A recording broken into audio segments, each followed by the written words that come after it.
శ్రీ కూనమనేని సాంబశివరావు గారు. Thank you sir. ముఖ్యంగా విదేశీ ఉపకార వేతనాలకు సంబంధించి ఇది పేదవాళ్ళని ముఖ్యంగా ఎస్సీ వర్గానికి సంబంధించి ఆదుకునేటువంటి ఒక మంచి పథకం. దీన్ని ఒక ప్రణాళికాబద్ధంగా చేయాల్సినటువంటి అవసరం ఉందని నేను కోరుతా ఉన్నాను. ప్రాధాన్యత కూడా అదర్ సెక్టార్స్లో ఎలా రిజర్వేషన్స్ ఇస్తామో ఈ ఉపకార వేతనాలు మంజూరీలో కూడా ఎస్సీ ఎస్టీ వారి వారి రిజర్వేషన్ పర్సంటేజ్కి అనుగుణంగా ఈ అవకాశం ఉపకార వేతనాలు మంజూరు చేస్తే వారు విదేశాల్లో చదువులు సంపూర్ణంగా చదువుకునేటువంటి అవకాశం ఉంటుంది. అందువలన దానిపైన స్పష్టమైనటువంటి ఒక విధానాన్ని ప్రభుత్వం చేపట్టాలని నేను కోరుతా ఉన్నాను. అదేవిధంగా గత అనేక సంవత్సరాల నుంచి ఈ బడ్జెట్లో జరిపేటువంటి కేటాయింపుల్లో ఖర్చు తక్కువ చేస్తున్నారు. ఎస్సీ పేరుకి ఎస్సీ ఎస్టీ సబ్ ప్లాన్ ఉన్నప్పుడు కూడా ఎస్సీ ఎస్టీ సబ్ ప్లాన్ని దాన్ని పకడ్బందీగా 100% అమలు చేయాలని చెప్పి వారిని కోరుతా ఉన్నాను. అప్పుడు కిరణ్ కుమార్ రెడ్డి గారు ముఖ్యమంత్రిగా ఉన్నప్పుడు ప్రవేశపెట్టినటువంటి ఈ స్కీము దీన్ని అమలు చేస్తే ఆయా వర్గాలకి చాలా ఉపయోగంగా ఉంటుందని నేను కోరుతా ఉన్నాను. అలాగే ఎస్సీకి సంబంధించిన 9 శాఖలలో ఇప్పటి వరకు ₹1 కూడా ఖర్చు చేయలేదు. అదేవిధంగా ఎస్సీ ఎస్టీ ఇండస్ట్రియల్ పాలసీలో 2018 నుండి ఇప్పటి వరకు కూడా సబ్సిడీ రుణాలు విడుదల చేయలేదు.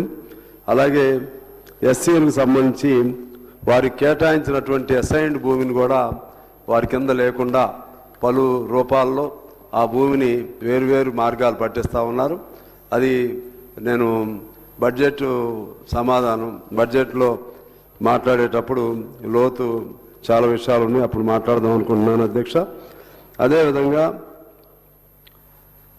కోనేరు రంగారావు గారి సిఫార్సుని అమలు చేయటం అనేది అప్పుడు ప్రభుత్వమే రాజశేఖర రెడ్డి గారి కాలంలో కోనేరు రంగారావు గారి కమిటీని వేయటం జరిగింది. ఆ సిఫార్సులను కూడా అమలు చేయట్లేదు. దానివై కూడా ఆ సిఫార్సుని అమలు చేస్తారన్నారా లేకపోతే దాన్ని ప్రక్కన పెట్టారా మంత్రి గారు చెప్పాలని కోరుతున్నాను. అదేవిధంగా మాదిగ వర్గాల కోసం వేరువేరు కార్పొరేషన్లు ఏర్పాటు చేస్తామని చెప్పి ఇంతకుముందు చెప్పారు. దానికి సంబంధించి కూడా ఇంతవరకు ఎటువంటి విధి విధానాలు కూడా లేవు. దానిపైన కూడా మంత్రి గారు సమాధానం చెప్పాలి. అదేవిధంగా ఇంతకుముందు లిట్కో ఉండేది ఎస్సీ ఎస్టీల కొరకు, అది ఇప్పుడు ఫంక్షనింగ్లో లేదు. మరలా దాన్ని ఓపెన్ చేస్తారా లేదా అనేది కూడా చెప్పాలి. అలాగే ఎస్సీ పిల్లలకు సంబంధించినటువంటి హాస్టల్స్ మెరుగుదల కోసం ఏమి చర్యలు తీసుకుంటున్నారో దానిపైన కూడా ఇప్పటికిప్పుడు కాకపోయినా తర్వాత అయినా సరే మీరు అధ్యయనం చేసి మాకు సమాధానం ఇస్తే బాగుంటుంది. ఎందువల్లంటే ఇప్పుడు కూడా ఎస్సీ పిల్లల హాస్టల్స్లో ఆ పిల్లలు మనం చూసినా వారి ముఖాల్లో అటువంటి ఆనందం కనపడదు, ఆ తేజస్సు ఆ గ్రేస్ ఉండదు. అంటే పౌష్టికాహార లోపం అనేది స్పష్టంగా కనపడుతుంది.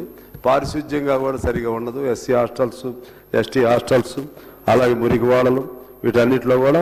అందువలన ఇవన్నీ కూడా ఆలోచన చేయవలసిందిగా కోరుతూ అల్టిమేట్గా ఎస్టీ ఎస్సీ వాళ్ళకి ఇందిరమ్మ ఇళ్ళు ఇచ్చేటప్పుడు ఖచ్చితంగా వారికి ప్రాధాన్యత క్రమంలో అందరితో పాటు కాకుండా ఎస్సీ ఎస్టీలకు ఇళ్ళు ప్రత్యేకమైనటువంటి కోటాగా ఇవ్వాల్సిన అవసరం లేకపోతే జనరల్గా చూస్తే చాలామందికి అందులో మిస్ అవుతూ ఉంది. మొన్న ఇచ్చిన పద్ధతుల్లో చూస్తే అది ఒకటి చేయాల్సిన అవసరం ఉందని కోరుకుంటూ అల్టిమేట్గా ఆరోగ్యం విద్య ఈ రెండిటిపైన ఎస్సీ ఇళ్ళు వీటిపైన ఎస్సీ ఎస్టీ రంగాలకు అత్యంత ప్రాధాన్యత ఇవ్వాలని చెప్పి నేను మీ ద్వారా ప్రభుత్వాన్ని కోరుకుంటూ ప్రత్యేకించి ఈ క్వశ్చన్కి సంబంధించి విదేశీ ఉపకార వేతనాలలో వాళ్ళకి ఒక రిజర్వేషన్ ప్రాతిపదికన అందరికంటే ఎక్కువ ఎస్సీ ఎస్టీలకు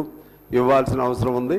కానీ నాకు తెలిసి 1-2 కూడా ఈ 2.5 ఏళ్ల కాలంలో ఇచ్చినట్లేరు. వాటిపైన మంత్రి గారిని సమాధానం చెప్పాలని చెప్పి నేను కోరుతా ఉన్నాను అధ్యక్ష.